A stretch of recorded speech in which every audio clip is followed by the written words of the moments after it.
Hey guys, what is going on? It's Simon here from Get Into Crypto, here with a quick update for Bitcoin. So let's jump straight into the charts, Bitcoin on the daily. And we've seen the breakout of this descending trend line that we drew in the last video. So we actually broke out at the end of last week. We broke through this trend line on pretty decent volume. And we had a couple of targets that I said were quite likely. I was actually favoring a move up before any attempts lower. And we actually went straight through this 41k level, straight up to our 44k level. And we seem to be finding a little bit of resistance here. And buyers are struggling a little bit to get the momentum to take us up towards our next level, which I've drawn in at around 51,000. Obviously, the 200-day moving average is likely to provide some resistance on the way there. But yeah, we're looking a lot healthier than we were the last time I put a video out.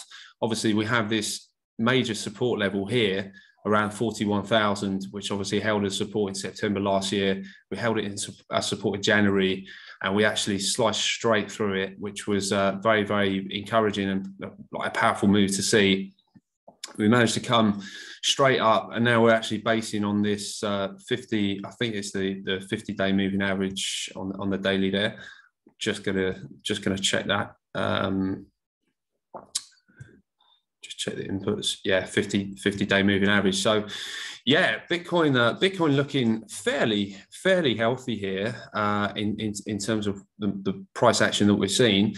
I really like this move because it is a strong impulsive move up, and obviously Bitcoin's trend and its direction is associated with these stronger impulsive moves. So if we actually look at the move up here, we saw these strong impulsive moves followed by corrective waves. This move back down was very, very corrective. And then we saw this strong impulsive move higher, which brought us up to our all-time highs again. So obviously where Bitcoin's at right now, it's looking a lot more like this than it is if we look at the price action prior to that. It was very choppy and sideways, and ultimately sort of sideways and down.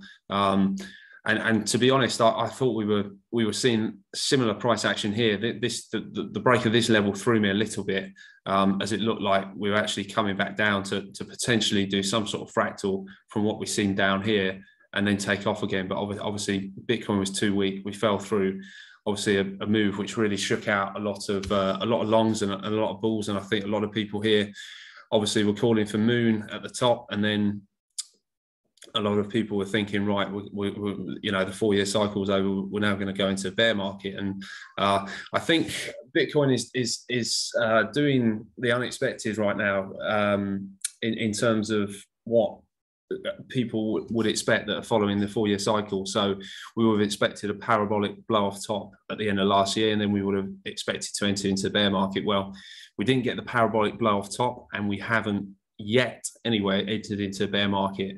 And it is my opinion that we won't be going into a bear market, and I've said all along, even in the last video, that I don't think Bitcoin will go into a multi-month sustained bear market throughout this year. I've always said I've been calling for all-time highs at the end of this year, at least, no later than that for Bitcoin, and I'm still of that view. So potentially this breakout here, because obviously in the last video I was actually expecting us to maybe come down, retest the 30k level, and potentially go a little bit lower before actually seeing a strong recovery. So literally, if we look at the weekly chart, what I was expecting is some sort of break of this channel and turning it into a bit of more of a flat sort of sideways range, and then to come and catch the liquidity just beneath these lows before then exploding up. So, to really shake out the market.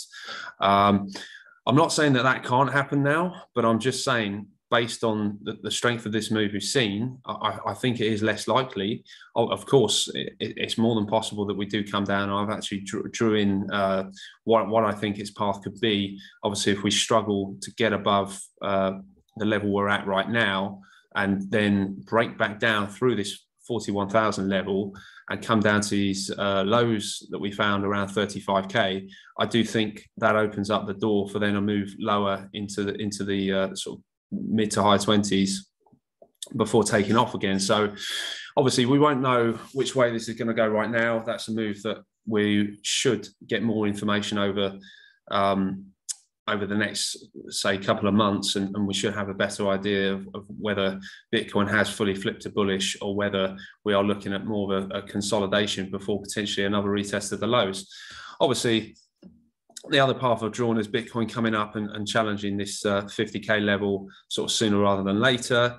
And then if that were to happen, we'd have potentially, if we did then come back and look to base ourselves on the support anywhere between the 41K and the 44K, then potentially we could be putting in a bit of an inverse head and shoulders, with a neckline being at that 51,000. And obviously a break of that, I think, would take us up to all-time highs fairly quickly. So yeah, but either of these scenarios, I'm still forecasting all-time highs before the end of the year, probably either by Q3 or Q4. So yeah, that's Bitcoin on the weekly, and then just looking at the 4 hour on shorter term time frames, we can see obviously that move came through, really nice volume. We're getting a little bit stuck here in terms of, you know, looks like we're forming a little bit of the topping formation. Obviously, Bitcoin's trying to hang on there, but I do think that it is most likely will probably come down to this 41K level, and then we'd actually be looking at a bounce from there. And once we do bounce through, or if and when we do bounce from that 41K level, then obviously I'll be looking at a break of 46 and to see if we get that to obviously take us bullish. Obviously, if we struggle, then it could be that we need to come down and explore slightly lower levels. But yeah, I'm the way I'm leaning right now is that I think that we will correct into 41,000 probably over the coming days, and at that point we will actually see this market then take another leg up, and hopefully that leg takes us above this high and we can get up to that sort of around the 50,000 level. I think that would be the best thing for Bitcoin. And if we get through there, then all-time highs, here we come. So yeah, that was the Bitcoin update. I think I'm going to leave it for there, and yeah, I'll catch you on the next one.